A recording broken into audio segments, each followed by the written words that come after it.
Assalamualaikum warahmatullahi wabarakatuh. Sehat semua ya. Kami alhamdulillah sekeluarga di rumah juga sehat. Bekerja dari rumah, bahagia di rumah, bahagia bersama keluarga dan menerima segala keputusan Allah sebagai keputusan yang terbaik. Saudara-saudara, kalau kita tadi sudah bicara tentang di materi sebelumnya kita bicara tentang kompetensi yang harus dimiliki oleh seorang wirausaha, sekarang pilihan bentuk badan usaha. Ada 3 sebetulnya secara umum pilihan bentuk badan usaha, itu usaha perseorangan dan perkongsian, usaha dalam bentuk perseroan, dan usaha dalam bentuk koperasi. Nah, 3-tiganya tentu punya keunggulan, punya kelemahan yang saudara pilih. Nah, biasanya orang memilih pertama pertimbangannya adalah yang terkait dengan aspek pertanggungjawaban. Orang ada yang pengen pertanggungjawabannya itu terbatas, ada yang tidak terbatas. Jadi kalau dibedakan itu, maka CV, firma, perkongsian, perusahaan perseorangan itu adalah perusahaan-perusahaan, bentuk-bentuk usaha, bentuk badan usaha yang pertanggungjawabannya tidak terbatas. Artinya apa? Kalau usaha ini mengalami risiko, maka kerugian itu dibebankan kepada kekayaan pribadi. Tetapi kalau bentuknya perseroan, maka pertanggungjawaban kita ini hanya sampai kepada aset kita yang ditanamkan di dalam perusahaan itu. Tentu pilihannya akan sangat tergantung kepada kita semua. Sehingga orang biasanya memilih itu begini. Kalau usahanya masih kecil, dia akan pilih usaha-usaha yang gampang diurus. Bentuknya perseorangan, bisa perkongsian, itu lebih gampang diurus. Kenapa milih itu? Karena kalau masih kecil tentu kontrolnya lebih gampang, sehingga kalau terjadi risikonya bisa segera diatasi oleh pengusahanya secara langsung. Sehingga banyak orang-orang yang usaha menengah ke bawah itu biasanya lebih mengandalkan atau lebih memilih bentuk-bentuk usaha perseorangan dan perkongsian. Nah, kalau usahanya sudah besar, biasanya orang kemudian beralih. Supaya apa? Supaya resikonya dibatasi. Maka kemudian orang milih perseroan.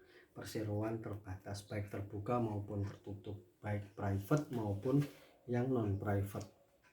Nah, ini tentu kalau memilih ini, maka model perusahaannya itu biasanya pertanggungjawabannya sudah terbatas dan perusahaan ini sudah besar.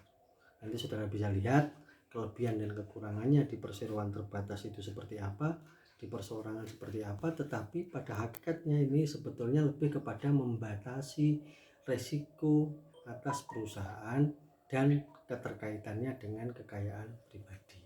Kalau kecil, saya lebih menyarankan ya perseorangan, CV, firma, perkongsian dan lain sebagainya. Tapi kalau sudah besar, resikonya tentu harus kita batasi. Karena kalau tidak dibatasi, nanti kalau mengalami kerugian itu akan merembet kepada aset-aset pribadi.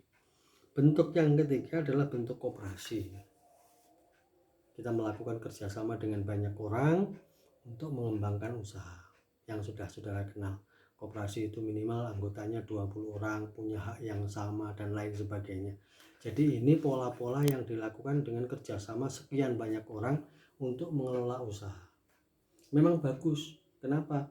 Karena dengan begitu uang yang bisa dihimpun bisa lebih banyak, skala ekonominya bisa langsung tercipta karena di dalam koperasi itu pemodal sekaligus juga pelanggan.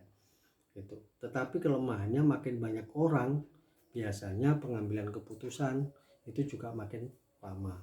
Pengambilan keputusan juga harus melibatkan sekian banyak orang, sehingga menyatukan visi, menyatukan perbedaan itu butuh waktu tersendiri.